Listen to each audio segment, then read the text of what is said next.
Bonjour à tous. Traditionnellement, chaque année débute la Semaine mondiale des sourds à la fin du mois de septembre. À cette occasion, le CERAC Antilles-Guyane, il y a déjà maintenant 7 ans, a mis en place et soutenu un groupe d'artistes sourds désireux d'exposer leur création. Une heureuse initiative qui aura permis aux entendants de mieux connaître le monde des sourds. Cette semaine, nous vous proposons donc un voyage au cœur de cette nouvelle édition d'Harpisourd, dédiée à la communauté sourde et à la langue des signes, véritable richesse linguistique en manque de reconnaissance.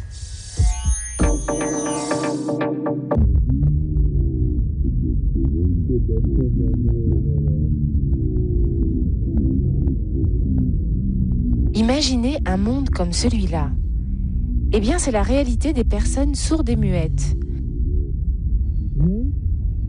Actuellement, on estime que 10% de la population souffre de troubles de l'audition. Mais il est difficile d'estimer précisément le nombre de personnes sourdes et muettes dans nos départements. Ce qui est certain, c'est qu'il y a beaucoup à apprendre d'elles. Car s'il est vrai qu'être sourd et muet signifie ne pas pouvoir entendre, ni s'exprimer avec la parole, pour autant, les autres sens sont largement développés, favorisant ainsi une sensibilité et une acuité hors du commun. Harpisourd est donc né en 2009, d'artistes sourds et muets souhaitant s'exprimer à travers leurs œuvres. Aujourd'hui, le succès est tel que beaucoup d'autres artistes non sourds sont venus se greffer à cet événement, dont le thème cette année est « Tous dans le même bateau ». Tous dans le même bateau, c'est vrai. Mais c'est aussi pour sensibiliser la population que demain, l'handicap, la surdité, c'est quelque chose qui peut nous toucher frontalement. Il faut savoir qu'aujourd'hui, la malentendance, c'est un vrai fléau. Les jeunes sont touchés de plus en plus tôt par des troubles de l'audition suite à une écoute trop prolongée de leurs écouteurs, enfin de la musique. Donc aujourd'hui, on essaye aussi de sensibiliser toute la population sur les problématiques d'audition. Et depuis 7 ans, nous avons la chance d'exposer tous les ans dans la Galerie Marchande et de pouvoir mettre en valeur un artiste local qui a travaillé pendant 1 an avec le groupe de sourds. Donc tous les ans, c'est une réalisation différente. On a eu une fois une sculpture, une fois une pièce de théâtre, un graffeur. Ce sont des artistes locaux qui ont chacun d'abord beaucoup d'humanité, parce que voilà, il faut beaucoup de temps et de patience pour travailler avec les sourds, et qui ont aussi envie d'échanger. Il y a une vraie rencontre entre l'artiste qui vient avec sa passion et les sourds qui vont faire découvrir le monde de la langue des signes. Donc c'est un vrai partage pendant 1 an pour, à la fin, que l'on puisse voir l'œuvre qui a été réalisée tout au long de l'année. La communauté sourde est souvent assez méfiante au départ, et l'artiste, quand il arrive, il n'est pas du tout en terrain conquis, loin de là, mais on est là à CERAC pour les accompagner, pour leur expliquer qu'ils ont énormément de chance parce qu'on a un artiste passionné et passionnant. Et puis petit à petit, il y a un relationnel qui s'instaure, une amitié, une vraie complicité. Et puis CERAC n'a plus besoin d'être aussi présent, puisqu'au début on est là pour la communication. Mais petit à petit, ils n'ont plus besoin. Et à la fin, l'artiste travaille seul avec les sourds. Et c'est tout le challenge. C'est qu'il y a un vrai échange en langue des signes entre l'artiste et les sourds. Jérôme Jean-Charles est artiste sculpteur. Il y a 2 ans, il s'est lancé dans cette aventure humaine. Il a plongé dans ce monde qu'il ne connaissait pas et en retire une satisfaction personnelle immense. L'aventure a commencé en 2013. Le CERAC m'a contacté pour pouvoir animer un atelier pour présenter des œuvres pour le projet appelé Harpisourd. En fait, pourquoi j'ai accepté, ça a été pour moi un défi, puisque le monde des sourds, c'est un monde qu'on côtoie, même sans le savoir, mais qu'on ignore. Et pour moi, participer à ces ateliers, comme je l'ai dit, c'est un défi que je souhaitais relever, rencontrer l'autre et découvrir un nouvel univers. Ce sont des personnes qu'on voit, mais ça peut paraître paradoxal, mais qu'on voit, mais on voit sans les voir, en fait. C'est un monde qu'on ignore, et pour moi, ça m'a apporté quelque chose de nouveau. J'ai appris aussi beaucoup sur moi, une capacité de transmettre le savoir d'une autre manière, puisque c'est le langage, c'est la langue des sourds.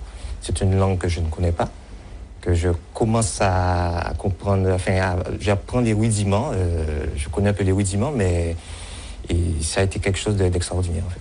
Au départ, au tout début, il y a quand même un accompagnement d'un interprète Et au fil du temps, cet interprète se retire et on passe par une communication plutôt gestuelle par des mimiques, puisque je ne connais pas la langue et j'arrivais à me faire comprendre. Donc, tout ça pour montrer que même s'il y a cette barrière de la langue, on peut quand même communiquer puisqu'on a affaire à des êtres humains et on parle par le mime, par l'expression du visage, une gestuelle, tout le corps travaille et là on peut quand même transmettre un message et arriver à se faire comprendre. Alors l'échange a été effectivement mutuel puisque moi je suis créatif en tant qu'artiste sculpteur, donc j'apporte un savoir, mais eux aussi ils ont une manière de voir les choses qui est différente puisque eux ils ont une autre approche de l'environnement, une autre sensibilité, une sensibilité autre, peut-être même plus poussée que nous. Nous on se fie à nos 5 sens, eux comme ils sont déficients par rapport à eux, donc tous les autres sens sont sollicités, donc j'ai presque envie de dire décuplés. Donc forcément, en termes de créativité, l'échange est constructif en fait. Mieux comprendre le monde des sourds, en sensibilisant les enfants dès le plus jeune âge à la différence. C'est l'objectif de cet ouvrage intitulé « Signe-moi un coquillage », illustré par Ruti Russelli, artiste peintre. Cette histoire qui relate une rencontre entre une petite fille et un garçon sourd est devenue un outil pédagogique en direction des scolaires, dans le cadre du projet de prévention de l'audition et de sensibilisation à la langue des signes française. Ruti travaille avec des sourds depuis quelques années. Pour cette nouvelle édition d'Arpisourd, elle a accompagné un groupe d'artistes à l'origine de ses créations. Alors, les œuvres qui sont devant nous sont des œuvres qui ont été réalisées, qui viennent de la tête de ces personnes. C'est-à-dire qu'elles voulaient, par exemple, celle-ci, je la vois, elle est magnifique avec les mains comme ça qui... Enfin, je trouve que symboliquement, elle est très jolie. Donc tout ça, ça vient de leur propre imagination. Oui et non. Au début, on avait une thématique précise et on a commencé à travailler, petite idée, petit essai aussi, avec le but d'apprendre, bien apprendre les techniques. Et petit à petit, j'ai découvert que les sourds, ils ont tellement des idées eux-mêmes qu'après, c'était dommage trop diriger. Voilà, il fallait les laisser libres de créer. Finalement, on avait beaucoup des idées qui pouvaient être développées et devenir les bonnes sculptures. Alors, qu'est-ce qu'on peut vous souhaiter pour cette dernière édition, la toute nouvelle édition d'Arpisourd? Qu'est-ce que vous attendez? La continuation. Et c'est bien parti, puisque l'exposition attire bon nombre de badauds, curieux de mieux connaître ce monde du silence et la langue des signes. Comment communique-t-on quand on est en face d'un interlocuteur sourd? Comment on doit s'adapter à sa langue, d'accord? Donc, bien sûr, je vous l'offre. Vous allez faire une bonne lecture avec vos enfants. Venez, je vais vous montrer déjà un peu les dessins faits par Ruti. Donc, pendant une année, c'est un projet qu'on fait avec des sourds qu'on ne peut pas insérer professionnellement. Et tous les vendredis, ils viennent et c'est eux qui ont dessiné avec Ruti. Comment simplement exprimer ses besoins, ses envies pour éviter les frustrations? Eh bien, justement, la langue des signes est faite pour ça. Je suis en train de découvrir. Si je comprends bien, c'est les sourds-muets qui effectuent ce beau travail. C'est pas mal. Je pense qu'il faut les soutenir, il faut leur donner la force. Mais je trouve ça très bien. Vous connaissez des gens qui sont sourds-muets? Oui. Oui. C'est vrai que... Et qui travaillent beaucoup avec leurs mains. Et malheureusement, il y a beaucoup de gens qui ne s'arrêtent pas à cela, mais moi je suis très... Oui, je suis attachée et j'essaye de les faire travailler un petit peu, parce que c'est très bien, parce que personne n'est à l'abri de ce handicap. Voilà. Je crois qu'il y a le thème de cette année tous dans le même bateau. On est tous dans le même bateau.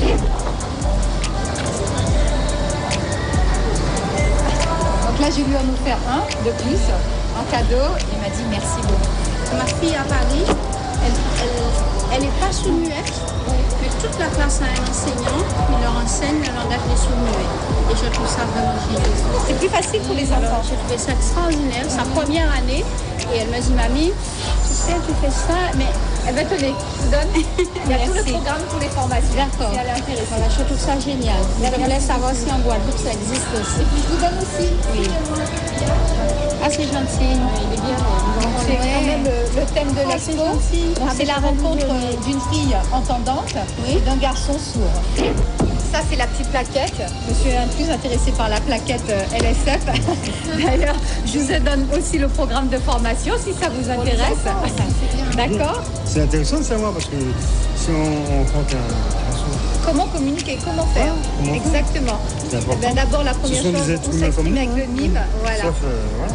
Faut se mettre parfois à leur place. Exactement. Parce qu'il faut savoir que ce n'est pas que de naissance. Demain, on peut avoir un accident et devenir malentendant. Il faut se battre pour que ça soit une langue qui doit être partout, pratiquée partout. Après tout, dans les écoles, on apprend le créole, c'est bien. On apprend l'anglais dès la maternelle, très bien. Et la langue des signes. Et des sourds et des malentendants en Guadeloupe, il y en a.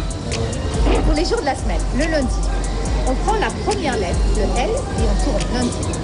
Pour mardi et mercredi, comme ces deux lettres qui se ressemblent, c'est le M, qu'est-ce qu'on fait? On prend la deuxième, le A, pour mardi, et mercredi, nous prenons le E. Et après le jeudi, J, vendredi, le B, samedi, le S, et le dimanche, le D. Donc, si elle maîtrise déjà la dactylologie, vous lui offrirez les jours de la semaine. Super.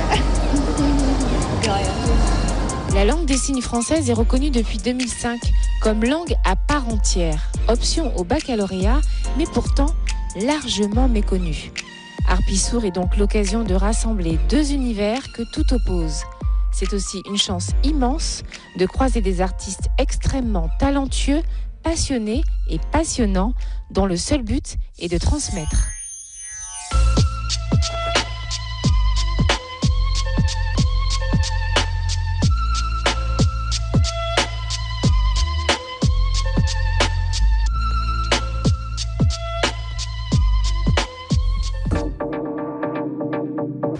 Voilà, c'est la fin de ce magazine. Merci de nous avoir suivis. Vous avez jusqu'au 9 octobre pour découvrir cette magnifique exposition. Alors surtout, ne vous en privez pas.